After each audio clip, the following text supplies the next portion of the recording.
Chapter 39. A Tent for the Night. I tried to talk Serena and Brad out of heading for Clinton. There was nothing left of the town, no supplies, no people. I had hoped they would come with us, more safety and numbers. But Brad seemed determined to return to his hometown. I warned him that we had seen troops moving that way, and Serena got pale and worried. But she must have felt she owed him somehow for saving her from the camp. We parted ways the next day. She was pretty, a completely different person than the broken woman that came to town less than 1 year later. Jess's journal. "Hello," Jess called out, and the man tensed, then relaxed when he saw Jess with Jacob's tiny head peeking out from the wraps. They had a large tent, a fire, and several small pieces of meat roasting on sticks over the campfire. Probably rabbit, from the shape of them. Quincy energetically licked the youngest child's face, a boy who looked to be the same age as Tina, and who was giggling in glee at the pup's attack. The girl beside him looked somber. She did not smile at the puppy. Jess figured she was about 10, maybe 11 years old. "Hello to you," the woman called. She looked young, a few years older than Jess, perhaps, but certainly not old enough to be the mother of the 2 children. She stood up then, slowly, and Jess saw she was heavily pregnant. Then the young man stood and Jess stepped back quickly in alarm. He was wearing a Western Front uniform. David looked back behind him in terror, seeking an exit or quick escape in the woods behind them. "Oh, wait." The young man spoke urgently. "It isn't what you think. I was forced to join them, and Serena here, well, we got out together about 4 months ago." His arms were out at his sides. He stared apprehensively at the revolver that had appeared in Jess's hand without her even thinking about it. David and Tina were still as statues, ready to run. "I'm Brad Osterman. I'm from Clinton." He put an arm around the woman. "This here is Serena, and she hails from Springfield. We found the boy, Max, about 20 miles south of here, just wandering in the road. The girl was in the camp. She don't talk, so we just made up a name. We call her Annie." Annie stood there frozen, staring at Jess's gun. Her hair was a golden blonde, and her eyes were cornflower blue. She was a pretty girl, but Jess could see the look of deep, dark trauma in her eyes. Her breath caught in her throat as she replayed Brad's words. The girl was in the camp. It couldn't be. Surely they wouldn't have had her in Tent 5, and she was so terribly young. Silence followed. Quincy had stopped playing with the boy and moved closer to the young man, sniffing his outstretched hand and then licking it. Jess slowly lowered her gun. The dog trusted him, and Quincy was a good judge of character. If the pup thought they were okay, well then they probably were. She hadn't been wrong yet. After all, she and Aaron had been clothed in Western Front uniforms when they escaped, and that didn't make them the enemy either. Serena spoke then. "It looks like the weather is turning bad. We have some food we could share, and there's room in our tent if you need shelter." She was pretty, with blonde hair and blue eyes. She smiled at Tina and David and gave Max a little push towards them. "Max, say hello to the little girl. What is your name, sweetie?" The question jogged them out of their silence, and the band began to talk at once, sharing names, setting down packs, and pulling out dried meat and greens to share for dinner. Jacob once again made a loud, uncompromising demand for food, and Jess adjusted layers and put him to her breast to nurse, while Serena kept stealing glances. "How old is your baby, Jess?" "Nearly 6 months now. He was born last August. His name is Jacob." She rubbed her son's head, petted his tiny button nose, avoiding Serena's steady gaze and the question that remained unspoken. Serena rubbed her belly. I think it's been about 7 months now, maybe 8. I'm not totally sure. She leaned close so that no one else could hear. Brad's not the daddy. Leastwise, I don't think he is. I sure wish he was. But he got me out of there. That's better than most. The bastard in charge, he has the women killed when they start to show. Annie had moved away from them, and Serena pointed to her and leaned close to Jess. She's 12. What kind of monster would rape a 12-year-old? Jess felt a cold chill. Where was the camp when you escaped? Serena shivered. Arkansas, near the Mississippi border. They were heading southeast, so we went northwest. We stole a truck, drove it as far as we could before the transmission gave out. Brad's mechanically inclined, but we just didn't have the parts to fix it. Highway 13 was taken out just north of Collins, so we took Route 54 west to Nevada. We holed up there for most of the bad part of the winter, after the truck crapped out on us just outside of town. After that, we followed the railroad till we hit Montrose. When we got there, everything opened up onto fields then, and, well, it seemed like a better idea to stick to some kind of cover. She shrugged. Harder going in the woods, but we feel safer. Jess switched Jacob to the other breast. He patted her free breast and gently tugged on her necklace. My friend and I escaped right out of Springfield a year ago. She winced as Jacob sucked harder, almost gnawing her boob.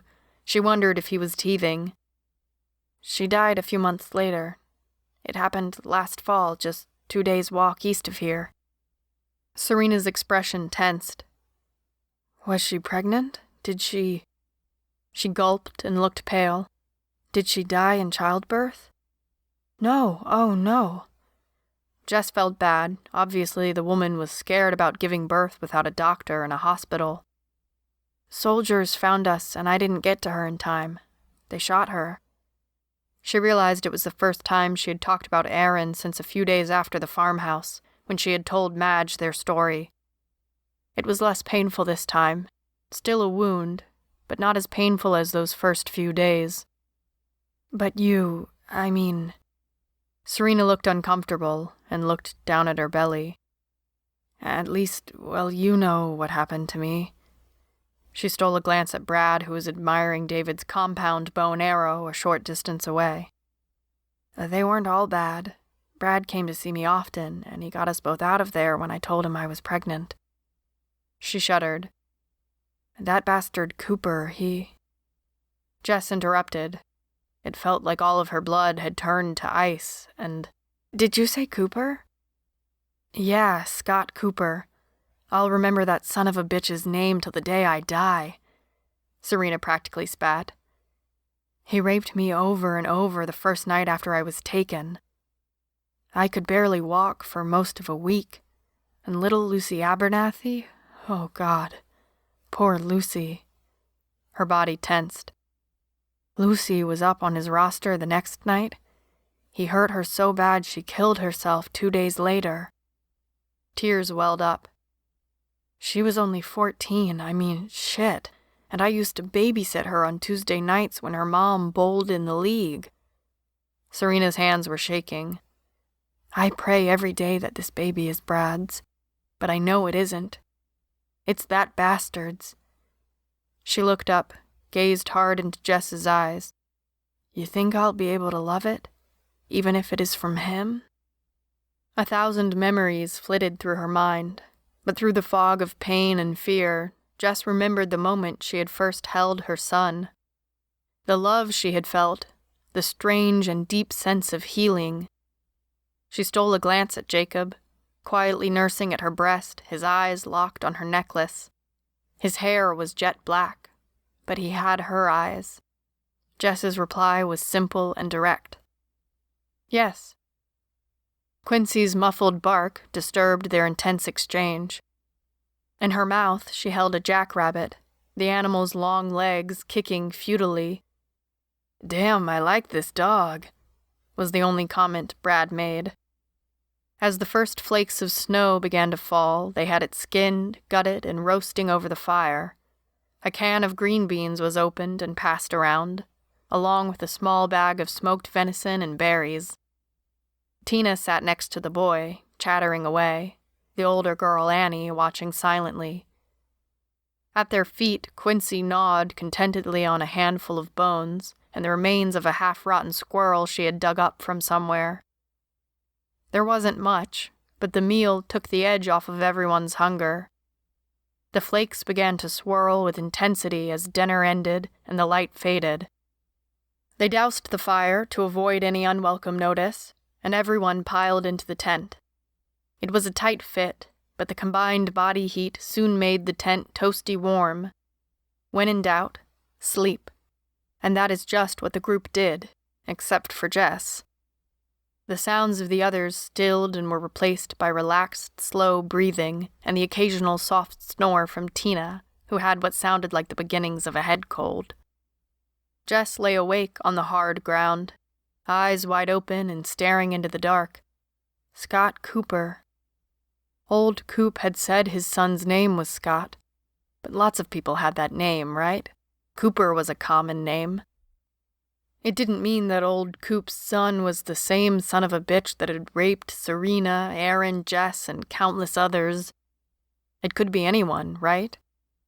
Jess's dad had once said that life was like a giant jigsaw, and there were moments when, after trying to fit piece after piece together, two pieces slide together like butter, and you know for sure that they are a perfect fit. The pieces meld together. They become one, and you know that this is the way it was meant to be. This is it, he had said to her. You'll know it, beyond a shadow of a doubt what the truth is, just by the way it feels. Scott Cooper was Arno Cooper's son. He was also Jacob's father, and most likely the father of Serena's unborn baby. She cupped her son's sleeping head in her hand. His hair was silky smooth and he smelled so damn good. She loved him so much.